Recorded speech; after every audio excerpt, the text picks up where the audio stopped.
Hi, this is Brother Teacher. I would like to be honest with you for a moment as it relates to our food choices as we were growing up and our food choices as it relates to today, in today's time. Did you not know that we that are living beings, human beings, mankind, we need food to live? We need quality food to live. As a matter of fact, the very purpose of food is to sustain life and to provide a very high quality of life. Now, make a note of this. In this video, it is not my intent to attack any individual or any group of individuals. It is my attempt to get us to think about that which we know is very natural. Now, as it relates to food, food is essential for any living organism, and we are no different.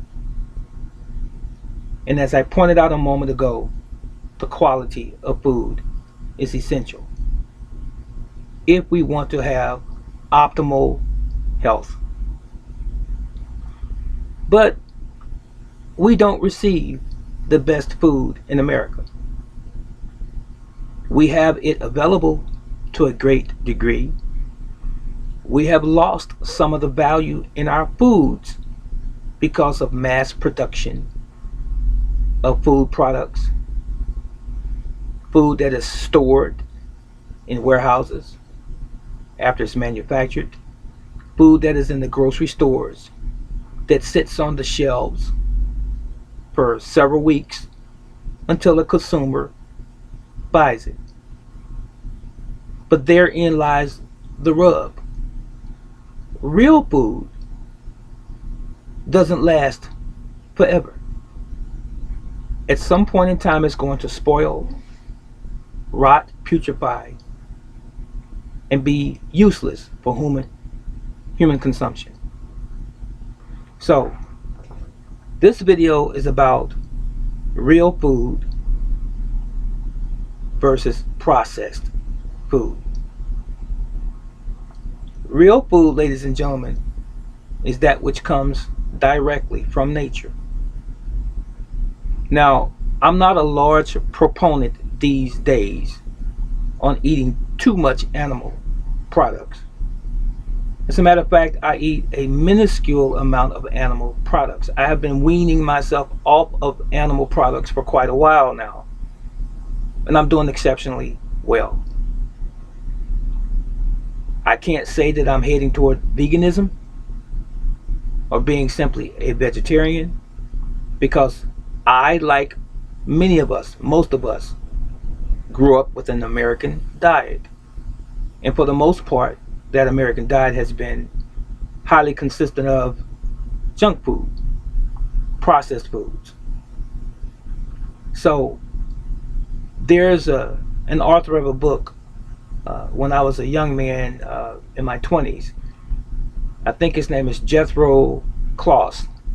It's called Back to Eden. I'm encouraging you to maybe read that book, acquire that book, and give it some thought. It's one of hundreds and even thousands of books that talk about getting back to nature. Now, I do comprehend why we are in the state that we're in today. And it is because times have changed. The population of the earth has grown. People want things now. Many people don't have the patience to cook conventional meals. They don't have the time, or so they say, to cook and prepare conventional meals. So they would rather opt for something that's already prepackaged, microwavable, or even stop at their local convenience store to get a burrito, some pizza, or even a fast food restaurant. Can you say processed? Real food that's found in nature has no ingredient labels, but processed foods do.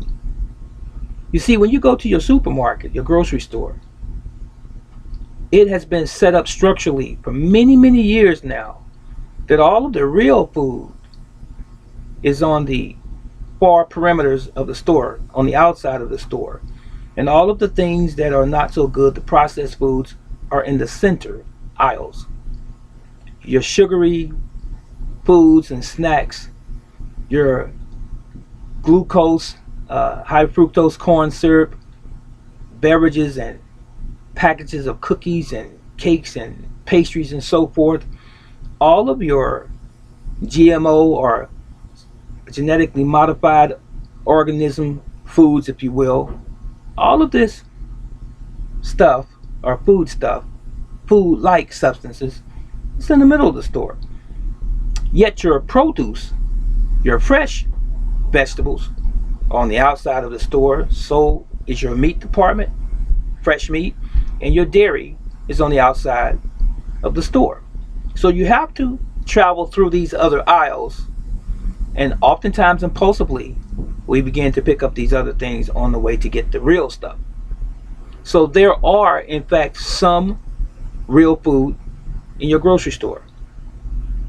You just have to discipline yourself to go there specifically for that, or go there for the majority of the real food and not let your processed foods dominate your grocery cart when you leave. So, processed foods have labels. They tell you about calories, how many grams of sugar, how many grams of fat, carbohydrates, sometimes the vitamins and minerals that might be contained in those products, in addition to other things. What that product consists of, what has been added to that product. Why has it been added? For taste, because human beings love taste. We love sweet and sour and salty and spicy. And you know the food manufacturers know this as well. So they prepared all of these products for those likes, for those of us that enjoy those things. And they make billions of dollars off of our habits of purchasing these types of products. And they spare nothing.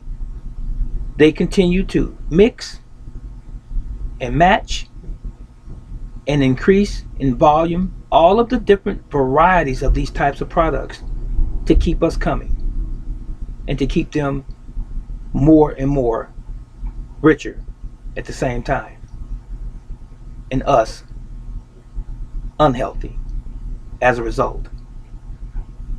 So this video is an attempt again to get you to think. Do you, the living, breathing man and woman that's listening to me right now, want to be riddled with disease for all or most of your life as a result of bad choices? Yes, it tastes good. I enjoy occasional chocolate chip cookies. I enjoy a slice of chocolate cake from time to time. But I'm only speaking for myself. It is because we were all engineered as children. We were all introduced to these things as children. The vast majority of us. It's a beautiful thing to come into the understanding of what life is all about, or what it's really about. And we wonder where disease comes from. There's one man that made the statement that disease begins in the gut. Hippocrates made that statement. Did you not know that 80% of your immune system is in your gut? It is in your intestines, your colon. Where does your food pass through? And when you are consuming things that are latent, foods that are latent, that is, with all sorts of chemicals and toxic material and genetically modified organisms and high fructose corn syrup and all of these retarding agents and these other agents, emulsifiers that are synthetic, and even medication, your immune system is compromised, and your body begins to fight against it. It already has its troubles fighting against the normal metabolic issues. But to add insult to injury, we want to keep on packing on the poisonous food products. I know. Some of you just don't want to hear this because you love your Haagen-Dazs. You love your upside down cakes, your 7-Up cakes, your devil's food cakes, your pies, your soft batch cookies, your soda pops, your Pepsis and your colas, and all of your sweetened beverages and candy bars, your potato chips, all of the deep fried potato chips with the artificial flavors. We love these things, don't we? But they don't love us. So who's stronger? Your taste buds or your will to live as long as you possibly can? I hope and I pray that this simple message was enough to incite you to action. Because I started a while ago. When I realized what I had been missing most of my life and what I've been doing wrong most of my life, I came to my senses. And I'm still a student to life. I'm still learning. And it is a journey. I took it on as a journey, as a mission with purpose now. I don't eat everything anymore. I began to study what's in foods and what they do in the human body, how they affect us in a negative way, what to avoid, and to question everything. I'm not embarrassed, I'm not ashamed to question everything. Because we are creatures of habit. We've been following things just because someone said it. When you go to a restaurant, it's not very common for you to ask, what's in the soup? What's the ingredients? It's not common. Some people do from time to time, but it's not the norm. Don't you really want to know what you're putting in your body, as opposed to the fact that it actually is good to the taste? A lot of poison tastes good. You don't want to fathom the idea that a lot of the foods that we are consuming and have been consuming are carcinogenic, cancer causing. Yet we continue to consume them, never asking why, never thinking about, is it really helping me? Is it helping to repair my body, to rejuvenate me, to build my cells in my body? to give me longer life? I mean, we're all talking about food, right? Food is supposed to feed your body, right? Not simply taste good. So, the question is on the table, what are you going to do about it? Are you going to start today preparing for the future, which is when you make the statement, yes, right now I'm going to start. And right after you make that statement, the future began, or it begins for you. It can be an hour from the day or the time that you make that statement, or it can be the next day.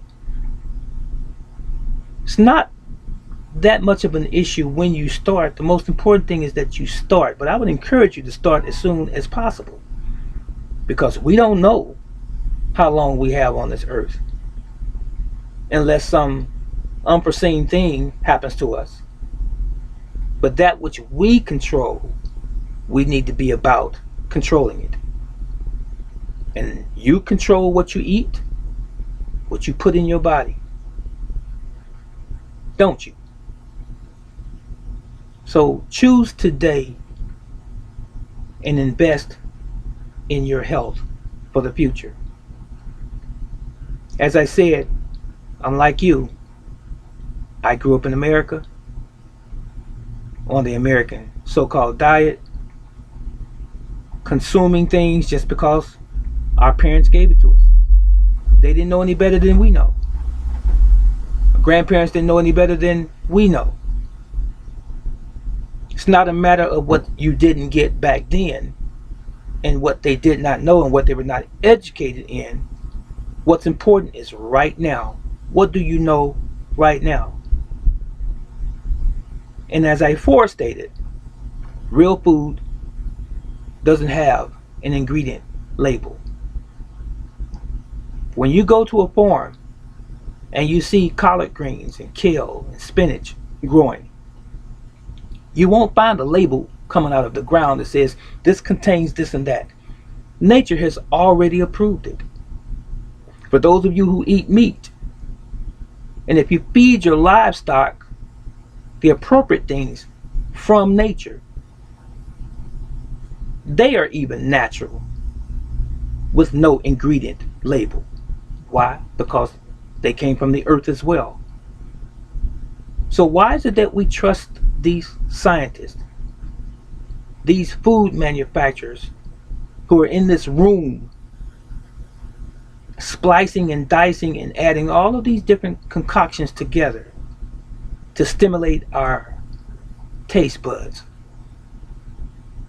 But it's going to have ill effects on us later down the road. But are they concerned about that? Oh no, not at all. They're concerned about the bottom line or profit. The manufacturers of food, that is, for the most part. So, today is the day. I made the decision to start monitoring what I eat, finding out what's in the food that I'm purchasing. I stay away as much as possible from packaged foods, boxes, packages, cans, and so forth, as much as possible. Sometimes you don't have a choice. Sometimes your decision is based on what's available. You might be limited in some instances. Sometimes it is a matter of convenience. But don't let convenience be the rule for how you govern yourself. Let it be the exception. There's nothing wrong with packing your lunch, going to work. You don't have to cross the street or go around the corner to Wendy's and McDonald's and Taco Bell and various other restaurants, Chipotle and so forth, at lunch every day, consuming all of the sugar and the fat, all of the excess garbage, and then wonder why you've gained so much weight, why you're, even some of us, obese, why you're having health issues. Go figure. It's not the industry that is directly responsible for how our present health is. They contribute, they offer it to us. But the most important thing is that we accept or don't accept it, because we do have that choice. That was all I had to say. Now it's up to you. This is Brother Teacher. What say you? Do you want to live? And how long do you want to live? And what quality of life do you want to have? Bottom line is, it's your choice. I'll see you next time. And so long.